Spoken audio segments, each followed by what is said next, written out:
And how they kind of get people on hockey specific training is doing a lot of lateral exercises. So, nothing bad against these exercises, but it's a lot of like band walks, slide board, lateral lunges, and that's the perception of what ice hockey training is. And it's like skating is not side to side.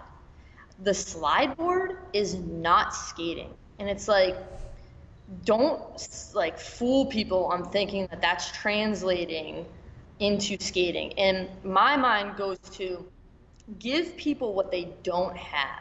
So if I know ice hockey puts a lot of patterns and typical movements on the hip, do I want to keep putting athletes in those same positions? Like, am I just doing more of the same and that's throwing them down a path of consequences?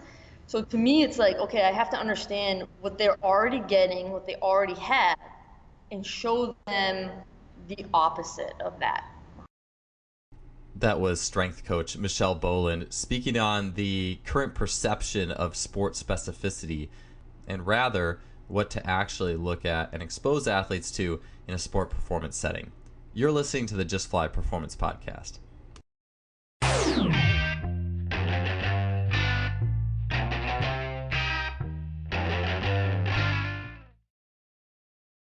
Today's episode is brought to you by Simply Faster. Simply Faster is an online athletic performance technology shop distributing items such as the Freelap timing system, GymAware, K-Box, 1080 Sprint, and the Speed Mat. I've gotten many of these items from Simply Faster and can confidently say that they make today's best training technology available to everybody. The Freelap timing system has revolutionized both my practices and my athlete assessments, allowing me to look at the 10-meter fly capability of dozens of athletes in a matter of seconds. It is wireless, compact, portable, and incredibly versatile. The K-Box and 1080 Sprint are fantastic tools for any coach looking to build speed, agility, and implement training scenarios that go beyond the traditional weight room. The 1080 Sprint is being used by great coaches training some of the fastest sprinters in the world, and it truly represents high-performance speed training. I can personally attest that Simply Faster's customer service is second to none. Christopher at Simply Faster responds quickly to queries, and anyone who makes a purchase from Simply Faster is in good hands. If you want to acquire some of the best high-tech training equipment available, stop by simplyfaster.com. That's simply with an I, faster.com. They are the future of coaching technology. Ladies and gentlemen, welcome to episode 108 of the Just Fly Performance Podcast. I'm your host, Joel Smith. Thank you for being here today. Thank you for tuning in and listening. We have a brilliant guest on today's show, Michelle Boland, Ph.D., who also happens to be a NCAA Division I strength coach in the Northeast United States. So really happy to have her today. You heard a little bit from the teaser, the intro on what she's doing with hockey and not just repeating movements the athletes are doing on the court or ice over and over again for the sake of being specific, but a different way to approach that problem. This episode isn't just about hockey, by the way. So, I mean, hockey is an awesome sport, but I know there's a lot of you guys listening and also a big track and field audience listening that may not be super into hockey biomechanics. But this episode is really comes down to principles, movement, posture, breathing, and everything we do in the weight room.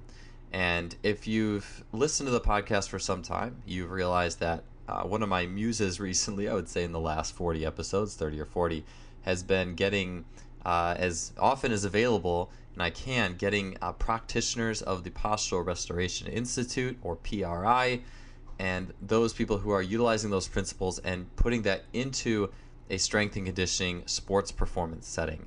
I strongly believe that after attending a few of the seminars that it's really the future of a lot of injury prevention and balance and functional, if you quote unquote, functional, whatever that word means, right? So loaded, right? But functional performance in the field.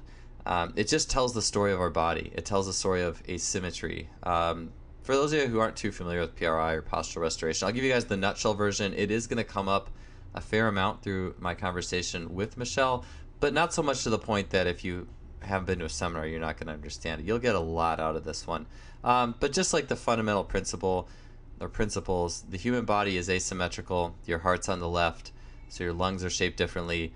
this fundamentally twists our pelvis and even the rotations of our spine. So we're not these perfectly symmetrical beings. We are fundamentally asymmetrical.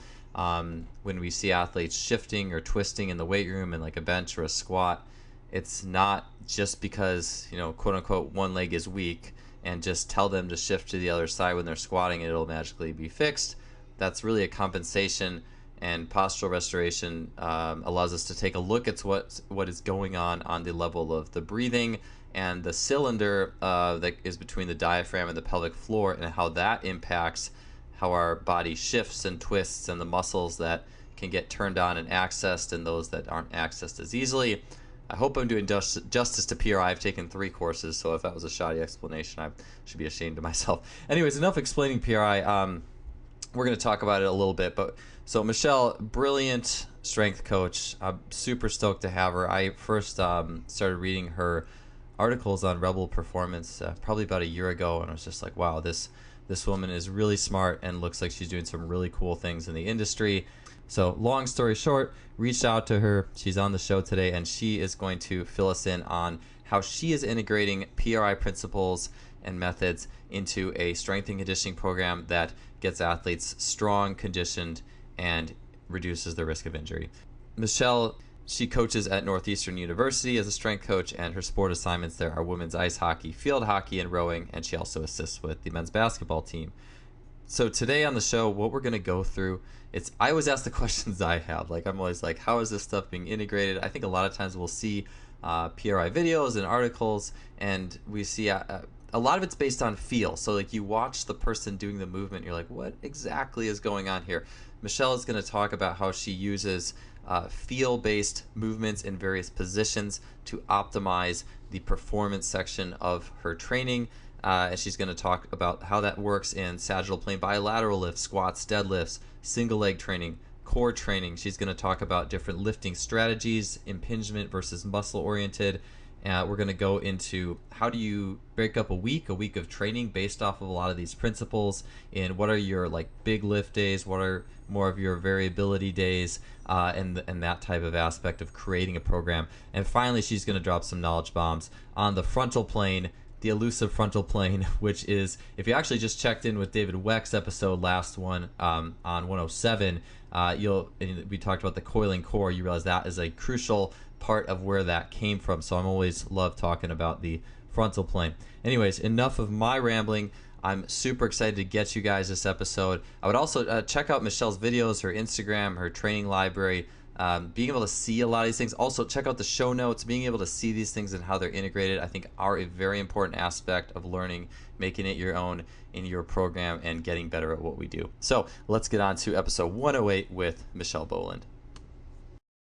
Michelle, welcome to the show. Thanks for being here today. Hey, thanks, Joel. Really appreciate you having me on. Yeah, well, totally. I'm really excited to talk, just between reading a lot of your articles, your knowledge of PRI, which I'm always looking to learn more of and have it explained to me. It always makes my coaching better. So thrilled to have you. For those people who aren't familiar with you or what you're doing, could you give us a little of your background in the industry, kind of how you came up and where you are now? Yeah, so I mean, I've had a lot of kind of twists and turns on my like realization of what I want to do, and I think I've had a lot of experiences of realizing what I don't want to do. I was in grad school, and I kind of had the idea of like I wanted to be a professor at a university, and then I kind of had an experience doing that, and I realized that's not something that I'm really interested in going into. And I got an opportunity presented to me by Dan Boothby, who's my current boss, the director of sports performance at Northeastern University. And he had known me from a previous internship, and provided me with an opportunity for my current position. And I knew what they do here at Northeastern, and I knew that if I came here, I would learn more and have more continuing education than I would at kind of my last year of schooling. And that's kind of exactly what happened. I was able to finish school my first year here, get in and dive deep into training athletes, and I've loved it ever since. In the past year, I've experienced so many great people. Definitely things changed for me a lot when I attended Ben House's functional medicine retreat. So big thank you to him. And I've kind of been exploring some ways in which I can contribute to content, and kind of doing some personal adventures, I guess you would say, outside of my full-time position. So that's kind of where I'm at in collegiate setting. And then I kind of just started a business for myself called Michelle Boland Training, kind of simple, and we'll see where that takes me. Awesome. What's your background as an athlete, Michelle? What teams in particular do you find yourself mostly working with?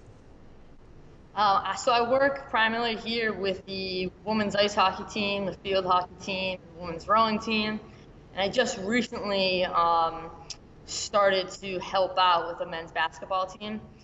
At the college level, I went to a D3 school up in New Hampshire called Keene State. Best school ever, by the way, side note.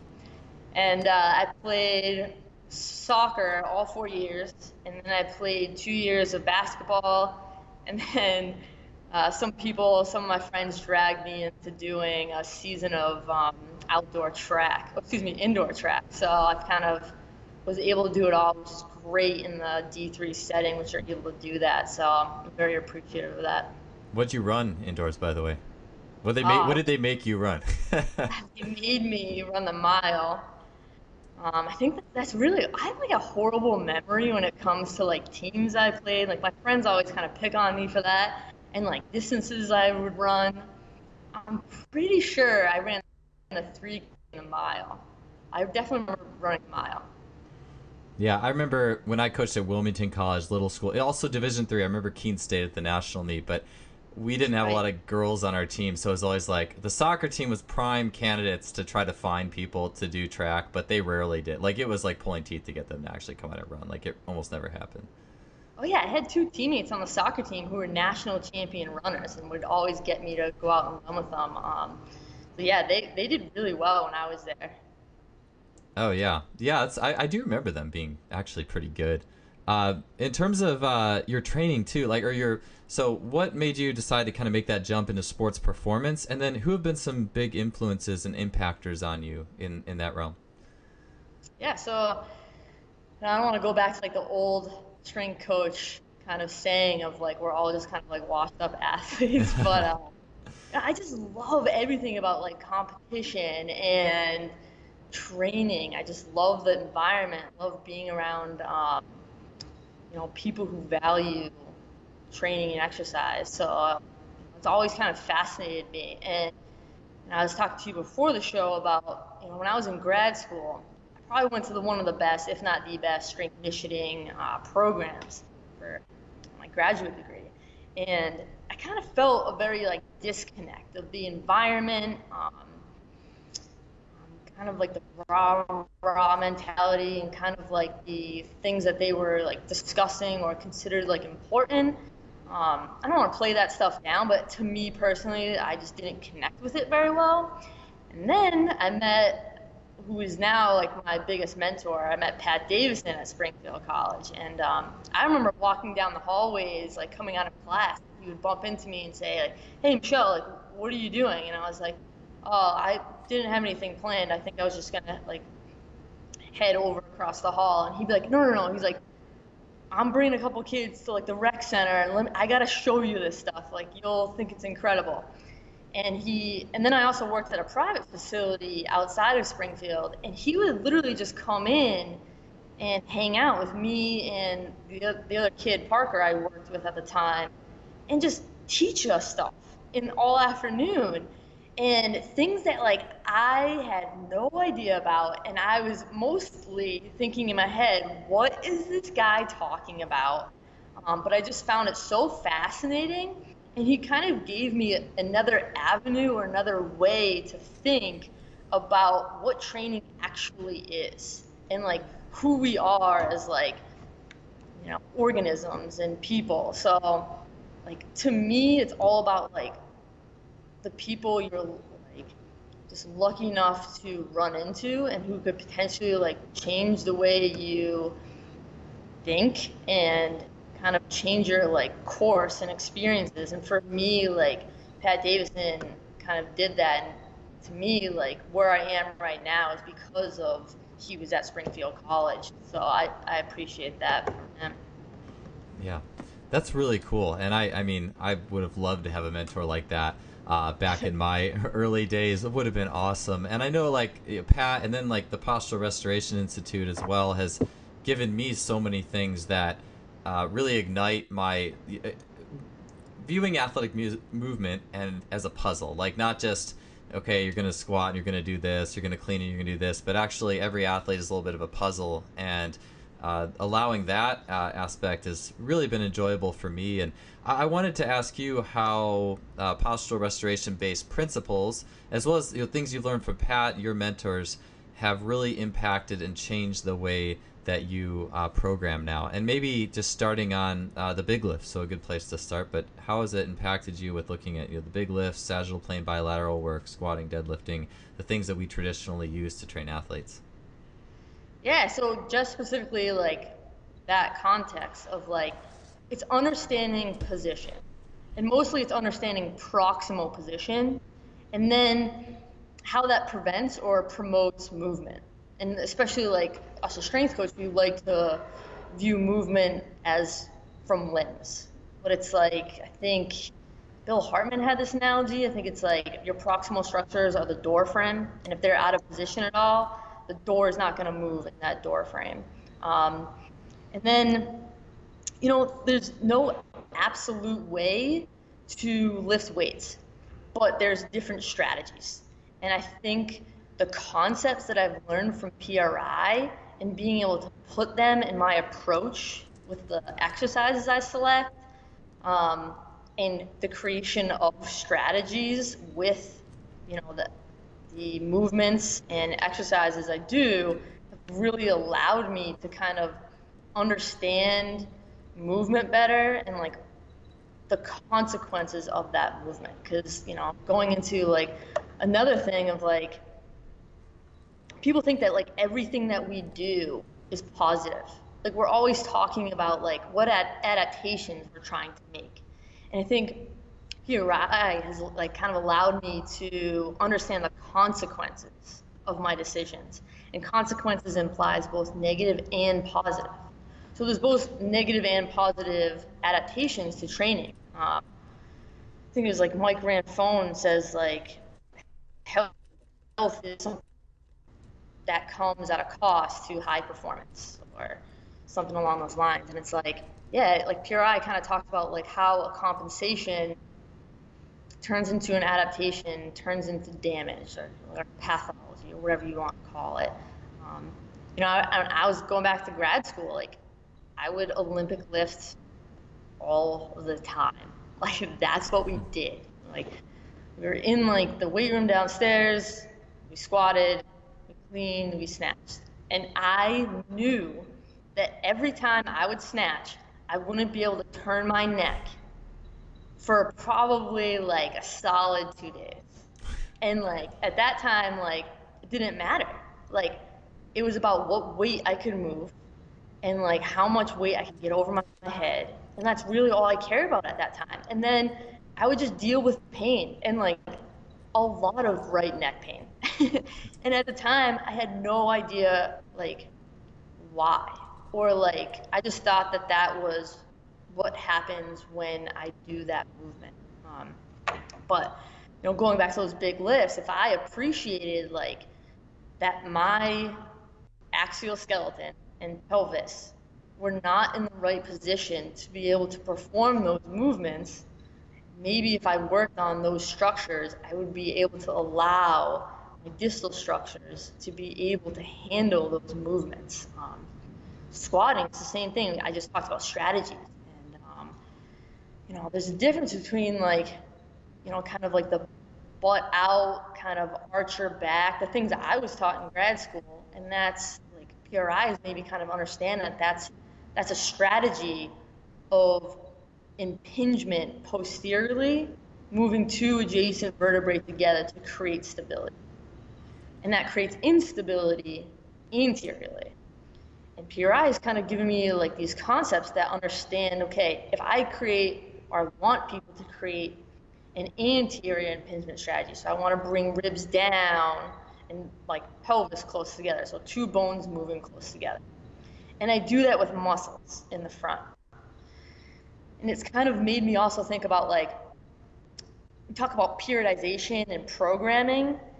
It completely changed my lens in terms of programming periodization from like a load or like percentage of RM to, okay, if I'm performing my big sagittal plane exercise, such as a squat, it's not about load for me. It's about placement of that weight. So how I'm handling gravity. So how I can handle or prevent myself from falling forward or falling back. So if I place the weight in front of me, it's going to be able to allow me to control gravity better, or my center of mass. If I put it by my side, like that might, cause a little elevation or depression of a hip or a rib, and now that's frontal plane activity. So it's kind of changed the way I think about everything from those big movements all the way down to those general concepts. You're listening to the Just Fly Performance Podcast, brought to you by Simply Faster. I love it. I think it almost. I look back to some things that I thought the field was when I started in my early 20s or whatever, when I'm interning, shadowing, and it's like you think it's butt back, chest out, and then the only scaling is the weight, and what you were just saying, it really made me think about Jerome Simeon, French strength coach, who was on this podcast maybe 10, 15 episodes ago, had said he didn't care about the weight. And this guy, he's trains like the best track and field athletes over there, guys who are crushing. He's like, I don't care about the weight, I care about the pattern. And it's like what you were saying is just that. And I love what you said too. Like there's no absolute ways to lift weights, or it's more about there's different strategies. Could you actually expand and unpack that again? You were touched on a little bit with the extension and the impingement, and especially for those people who might not be super familiar with postural restoration as well. Could you unpack a little bit about what exactly that means in terms of you're going into the weight room and you're looking at the strategies versus the exercises? Yeah, so it's basically, are people lifting weights or using like a joint strategy versus like a muscular strategy? So like, it's basically based on what people feel. So if someone's doing a movement and they feel things like in their joints, you kind of have to question like what they're using to move that weight with. And it's not necessarily like what you see. Going back to what you just said about that other guys' like experiences, it's like people pick up on things. And just because people aren't speaking the same language as you doesn't mean you have shared concepts. I think that was just something great to say of people picking up on like patterns and things like that. And strategies are just like what that person like kind of feels working when they are performing an exercise. So again, if someone's feeling things in a joint like a knee, I would question like what their strategy is to move that weight.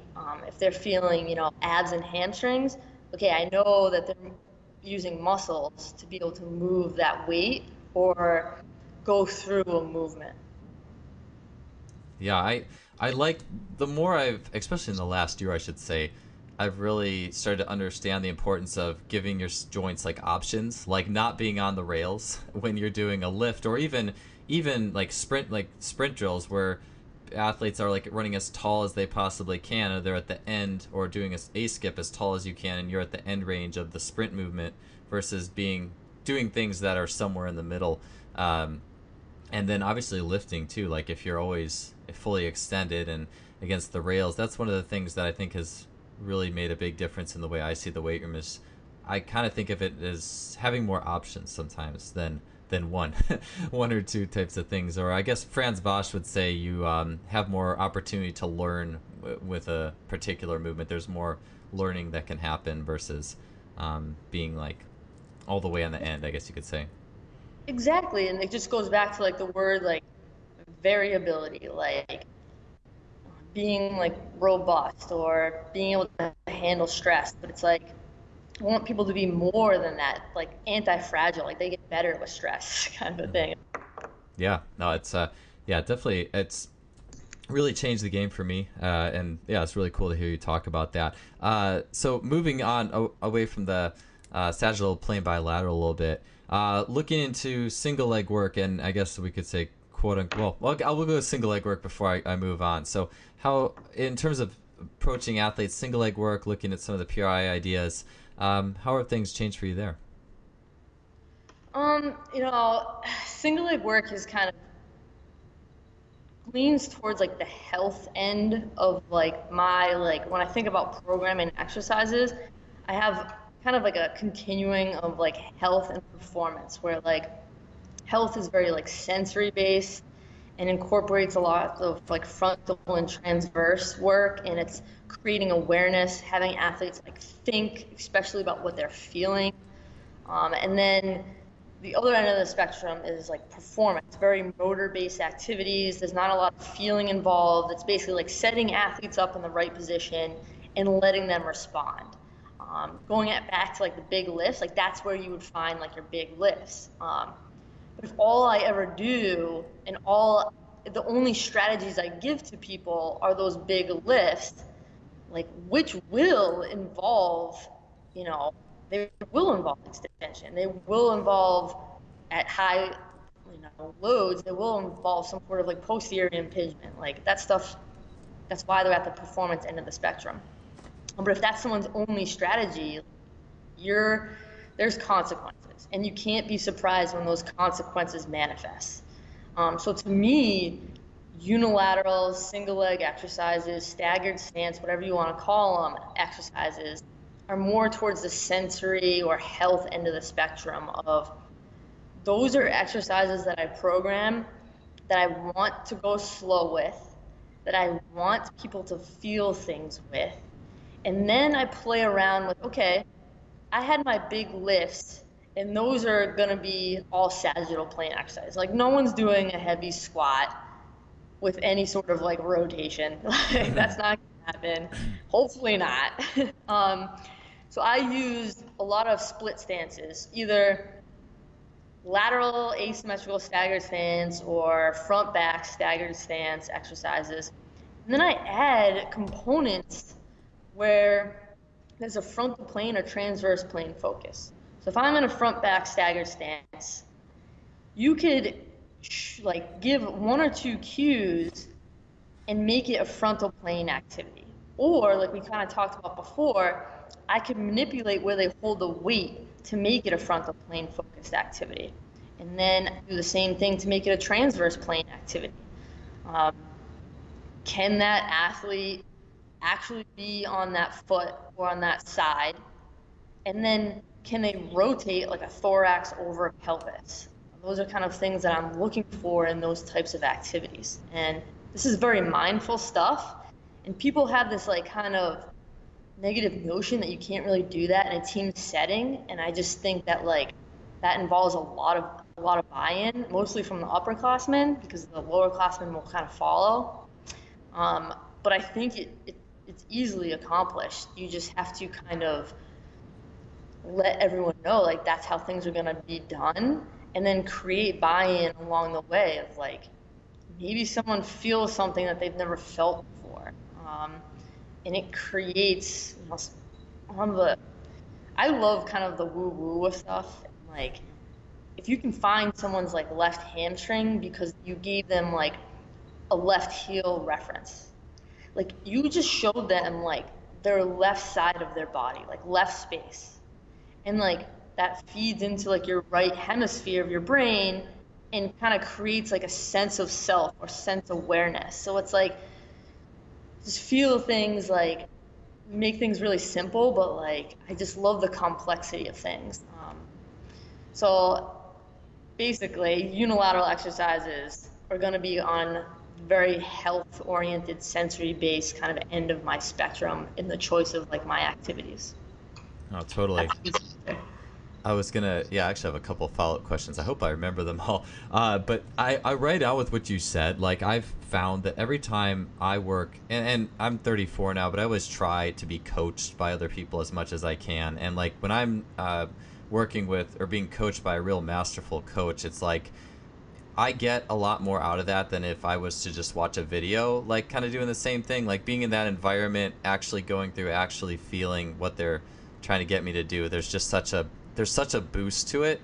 I guess I never thought about it like right brain or right hemisphere or like just the different, just from the actual brain science aspect of it. But it's always been important to me. Yeah, yeah. One of the biggest things I learned from that, I think it was, I'm pretty sure it was Pat Davidson. I heard him talk on like dopamine, and after his presentation, I looked up a bunch of studies that kind of showed like dopamine, which is the primary neurotransmitter in your left side of your brain, kind of feeds towards your right side of your body and gives you like, in animals, it shows like contralateral paw preference, like just like stuff like that kind of shows you and backs up all this like asymmetrical talk that we get into, and people think it's just like we just make it up. And it's like, if you go into the research, you'll see that we have our anatomies. We have an internal kind of torque or rotation in us. It kind of keeps us upright. So you can kind of dive deep into stuff, which I like really like. Yeah, no, same. I wish actually I would have done a little quick Q&A. I wrote an article on asymmetry that just didn't get that deep. It was about 3 weeks ago, but I actually would have loved to have some of that stuff in there. And just like the PRI and brain science of it is so cool.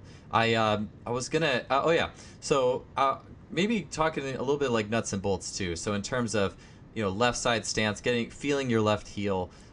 Say I let's just say for sake of example, I don't know anything about PRI. I'm one of your athletes. Take me through something to get me into my left stance and why. Like an exercise you might pick. What are some things you're gonna cue me to do, and how are you gonna take me through that? Yeah, so we're talking like front back staggered stance, so like a split squat exercise. I'm gonna try to have the athlete like have their back leg and like see or ask them if at any point in time they can take their right foot off the ground. And if I see any like shift forward or shift back, well, they're not actually on their stance leg, which is the front leg, which is the load bearing leg.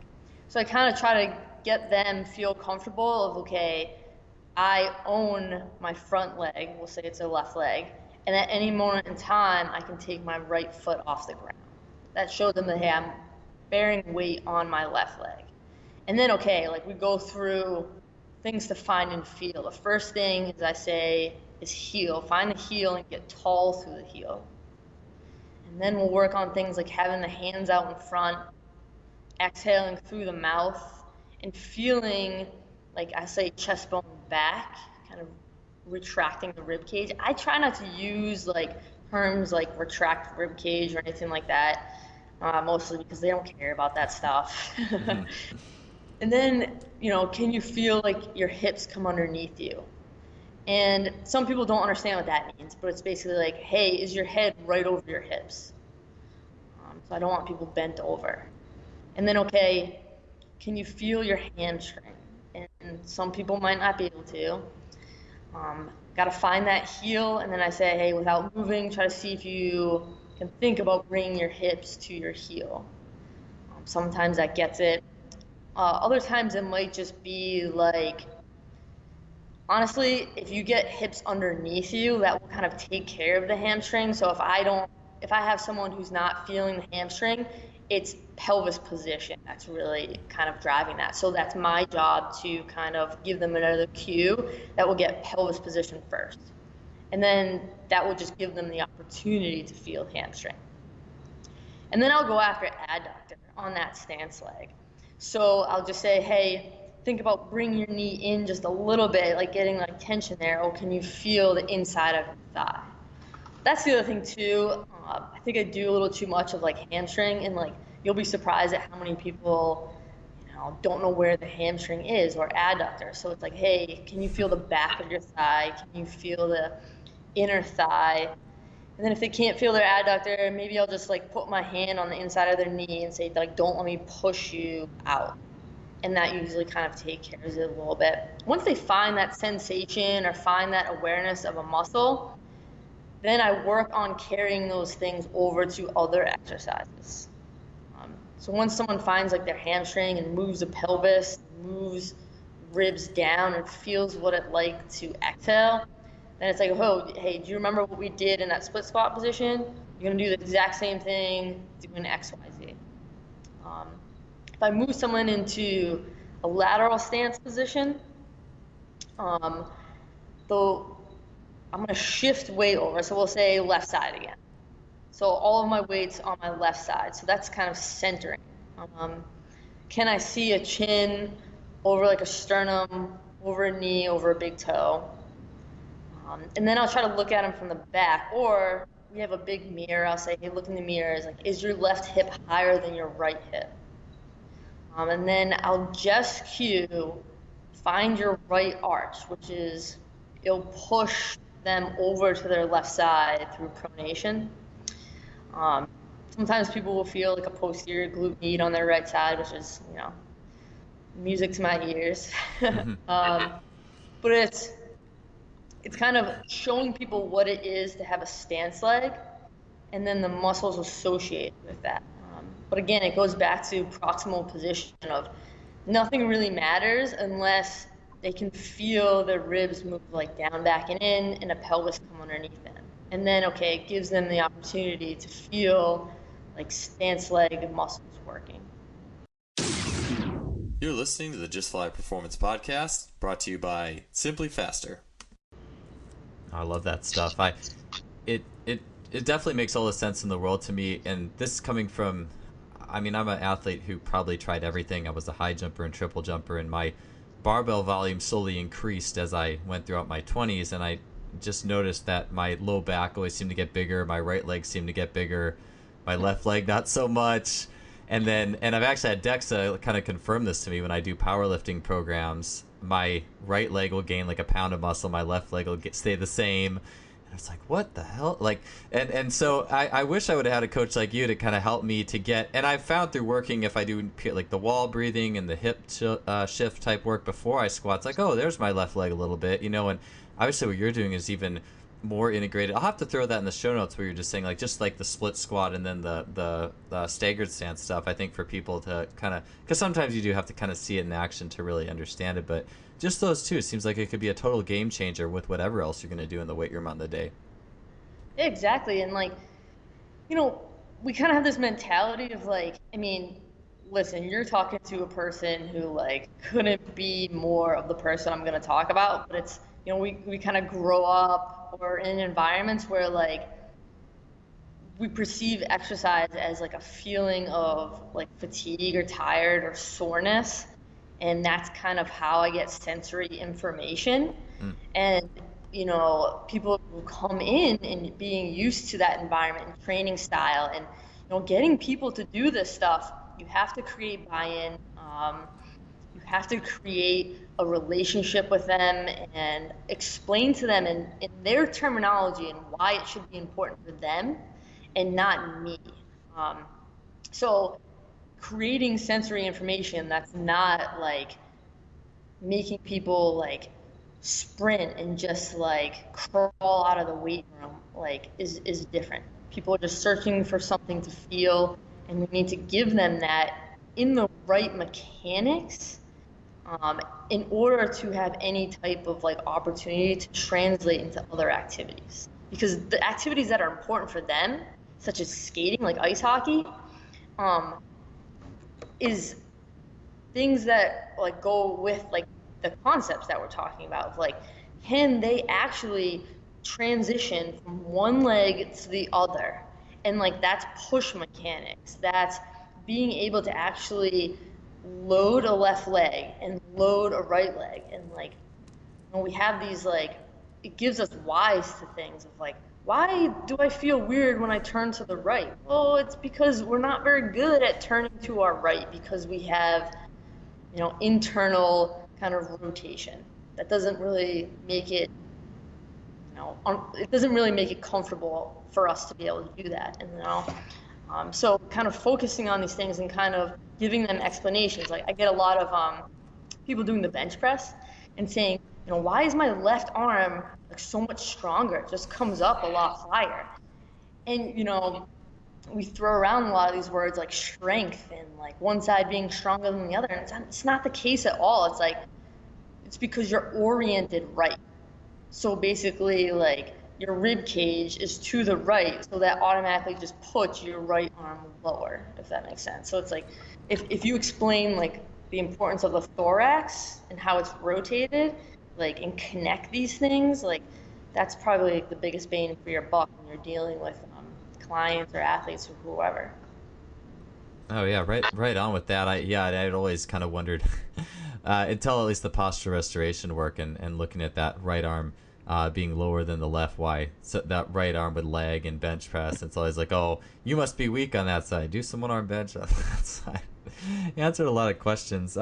So basically, based off what you're saying too with the single leg versus the bilateral, are you is your philosophy kind of lend towards then using the single leg to establish functional baselines, and then if you are going to push weight, moving more into a bilateral, or how do you break that up?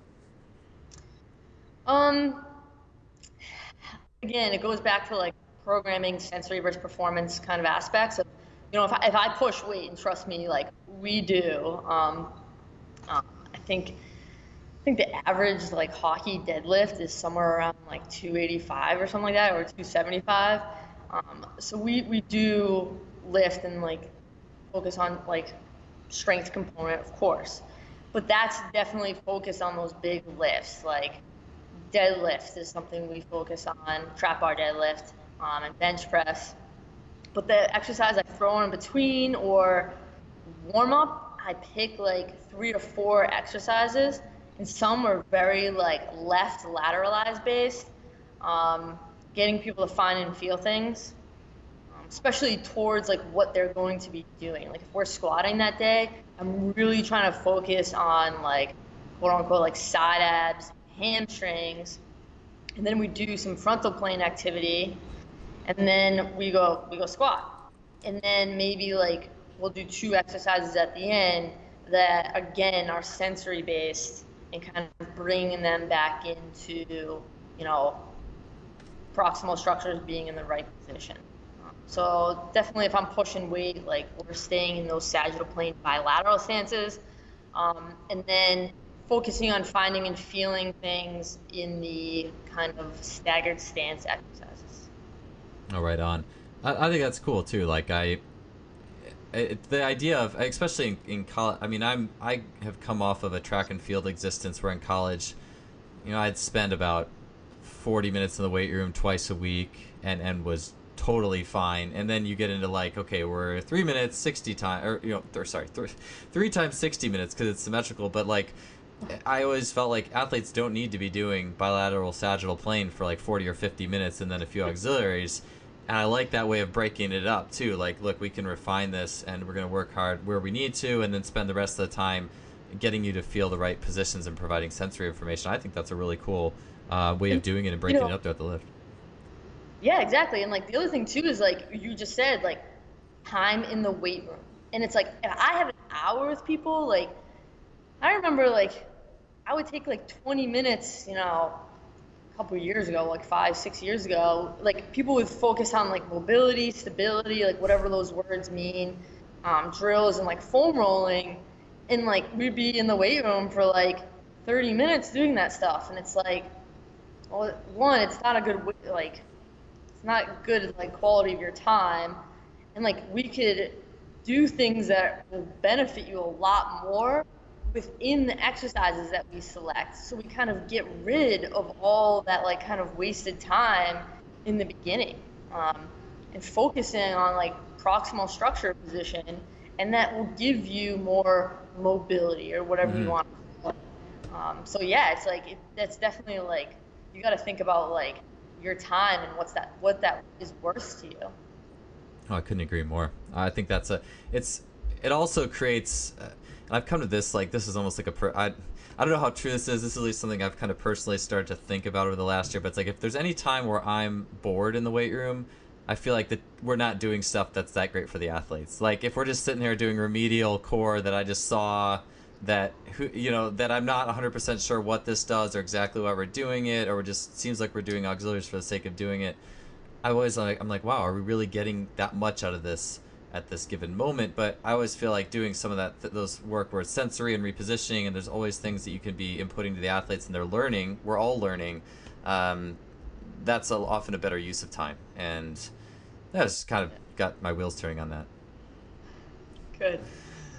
So very cool. I wanted to ask you too, in terms of core, like, so how PRI has or how postural restoration has impacted trunk training, trunk core. How has that been a part of your program?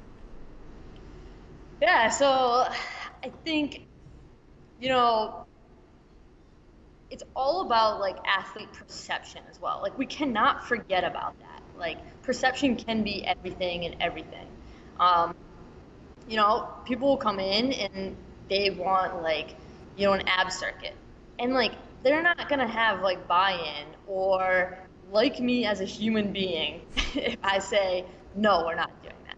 But I've found ways to, train quote unquote like the core or whatever. To me, it's like abs for the rib cage, hamstring for the pelvis. So I'll give them very like ab looking exercises. I'm going after them in the ways that I want to. It's all about me. No, I'm just kidding. So, we'll do like a side plank and have a leg on a bench or a box.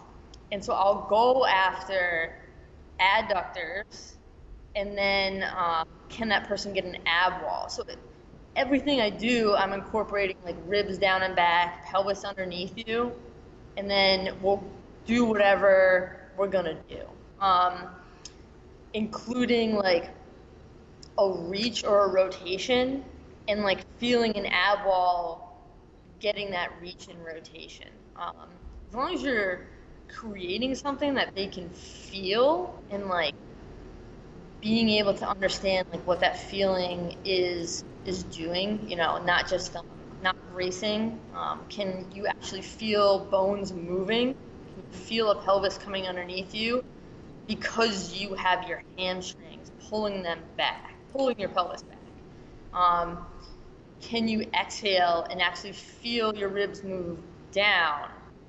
And then like say, hey, do you feel your abs when you do that? Oh yeah, I definitely feel my side abs. Okay, then we're gonna do that, and then I'll create an exercise that utilizes those concepts in relation to like what they want. Like if they want an ab circuit, like we'll do it. But I always have these concepts in the back of my mind. So we're never, I'm not really doing like the typical like crunching or sit-ups or whatever you want to call them, or anti-rotation holds. I'm trying to more focus on how we're getting those abs through like a rotation or an exhale, things like that.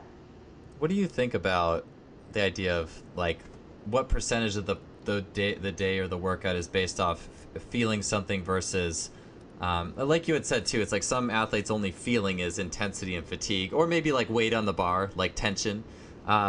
How do you try to break things up like throughout what feeling, percentage feeling versus percentage of weight on the bar or something, or fatigue or things like that? How does your weight room kind of flow in that regards? Yeah, that's a tough question because obviously it's all in context. But we'll say for like the hockey team, I'm with them probably 5 days a week. I see them. Lucky enough to see them 5 days a week. In the fall, I had them for like an hour before practice. So I would have to do a warm up and then do a decent amount of lift, maybe like 5 or 6 exercises. And then the fall kind of switched where I had them almost every day, for the most part, but only for like a half an hour. So like a little kind of like what you would say like microdosing. So those days we would have one main exercise. So we'll say like trap bar deadlift.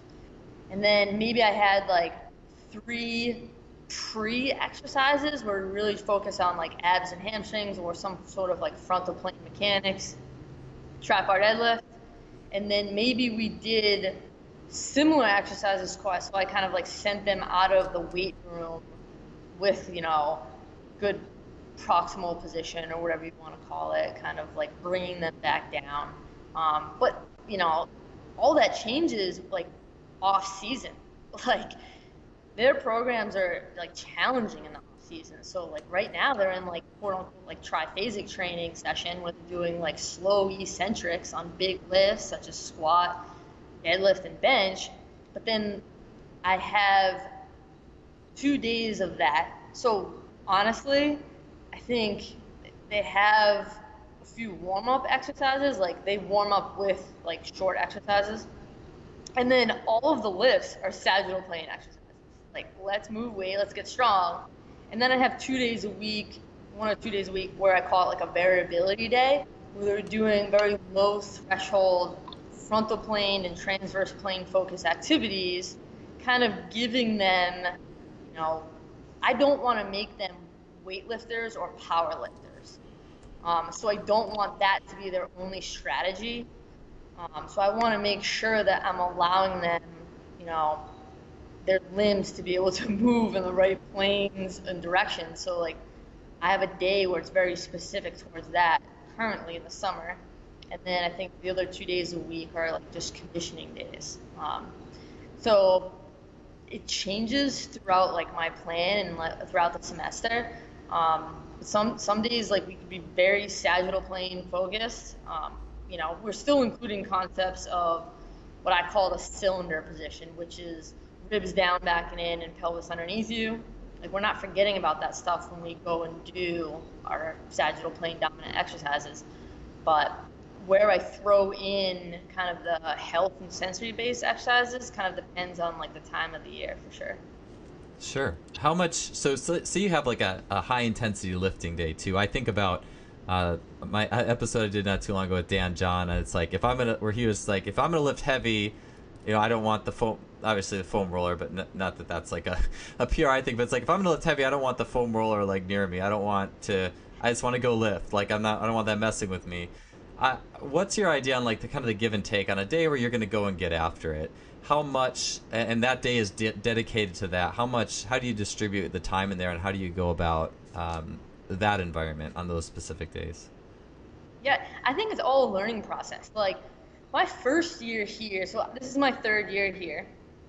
My first year here, I was way too easy on them, like at a really bad fault to me. And I saw it when they came in preseason, we test, and then I tested them, in January, and then before they leave at the end of the spring. And it's like I saw numbers like drop off dramatically in January, and then go back up again like in the spring when we train again. And it's like that's my fault. Like that is when you need to self-reflect and self-recognize what you're doing. And so it's a learning experience. So I was like, that's not going to happen again. So I trained at a lot higher intensity this past year through the season. And I saw those numbers not have a decline. And athletes even gave me subjective feedback of they felt strong, they felt fast, they felt better in the spring. And to me, like, that was a great learning experience for me. But I still make sure that when we do high intensity activity, like that's what it is. Like I want there to be intent. I want there to be like max effort. Like that's the most important training component.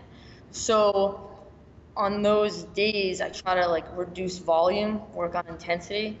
And then volume might come in more like low threshold activities on other days where it's very like aerobic based, maybe decent amount of reps and sets for like low threshold, low weight exercises. I'm also a very like conditioning mindset person. So aerobic days between those high intensity days to me is like very important. You're listening to the Just Fly Performance Podcast, brought to you by Simply Faster. Cool. Last question for you, just because I think keeping everything today within the realm of how you've utilized a lot of the sensory, the work, the positioning work, proximal, uh, I think it's all awesome, and I think it's really impacting the field in an awesome way. And frontal plane, so it's like of all the planes, I feel like the frontal plane is so important, and a lot of people will do and as well as myself, like I'm always doing like lateral work with my athletes, but how can we get the most out of this, like in terms of where the athlete is at from their position, how to select exercises? I know it could probably be a whole podcast, but what are some general primers in approaching training the frontal plane with athletes?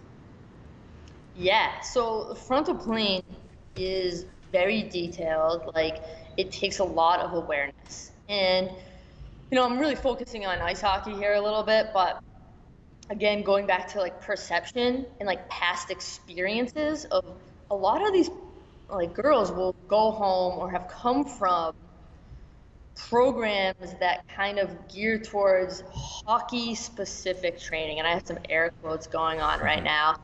And how they kind of get people on hockey specific training is doing a lot of lateral exercises.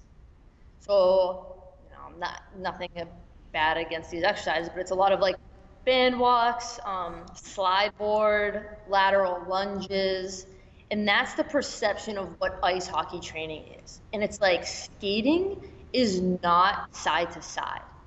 The slide board is not skating.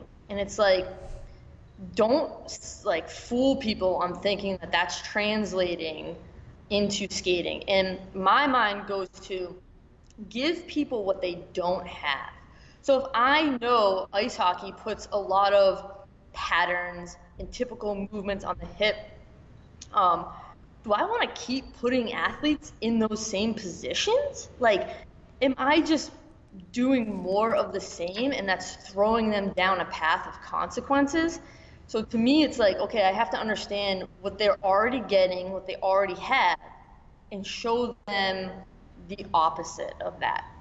So like internal rotation. And when I throw these frontal plane activities at them, it's okay. It's like, I know what like ranges of motion they think they have or can do, but frontal plane goes back to what James Anderson kind of threw at me is literally just the concept of lateralization. So skating, we'll say, it doesn't matter. Like if you're throwing a baseball, if you're walking, you're running, we're going to use skating right now. It's not side to side at all. It's the ability to lateralize yourself over a left leg and then transition and lateralize yourself over a right leg. And that involves elevation and depression of a pelvis, elevation and depression of a rib cage. So we're talking frontal plane.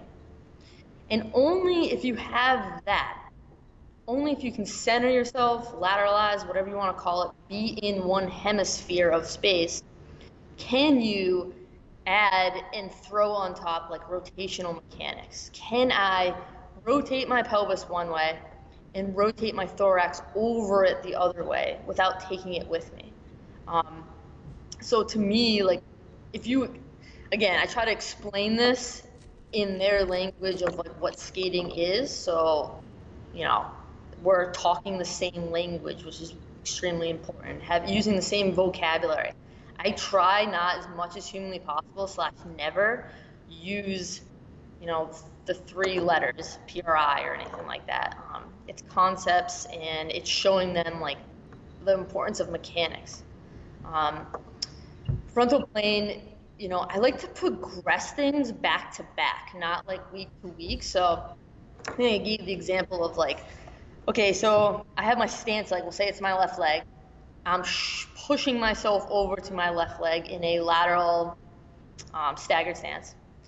I'm holding that position. I'm feeling my frontal plane muscles work. So I'm elevating a pelvis on my stance leg.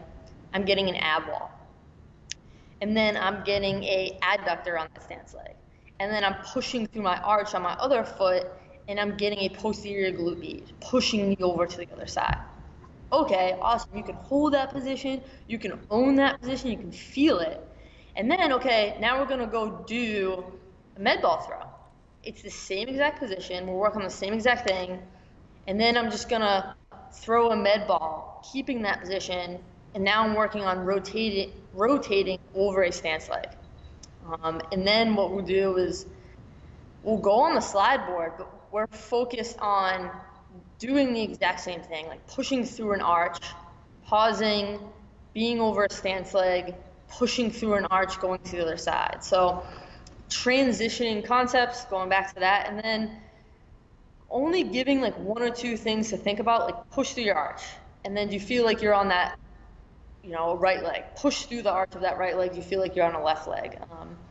Kind of carrying concepts over, between exercises. I think that's how you train like the frontal plane of like creating as many exercises using the same concepts and kind of talking in their language of like why that's important. That answers your question, hopefully. Yeah.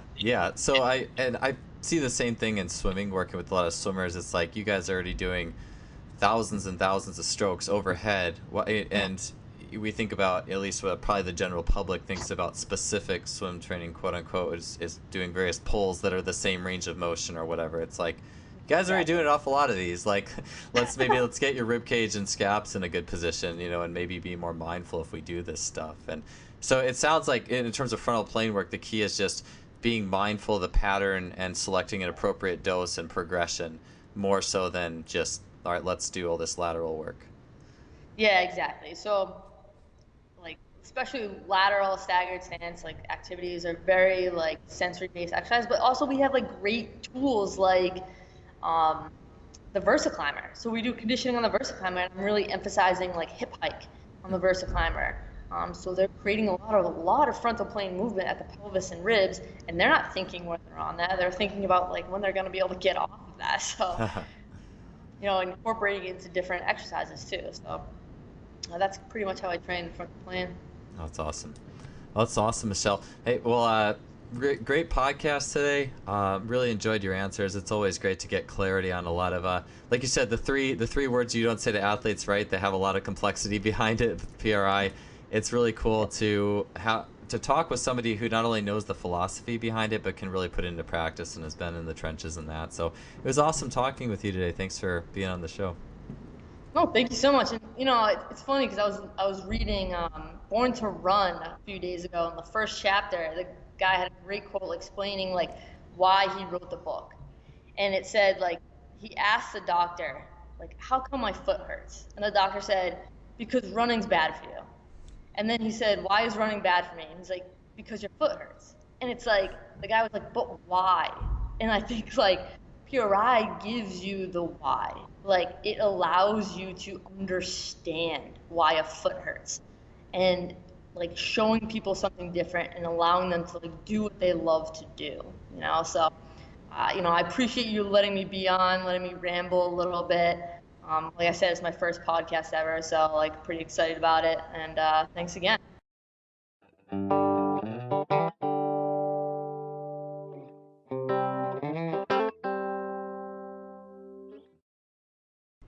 That does it for another episode. 108 is in the books. I hope you enjoyed listening to that and Michelle's knowledge as much as I did recording it, putting it together. I think this is one we can all benefit in terms of digging into. Again, check out the show notes, check out Michelle's website or Instagram and the things that she's doing. I think this stuff is definitely a future of the industry and will become more standard in serving athletes to our maximal capacity as coaches.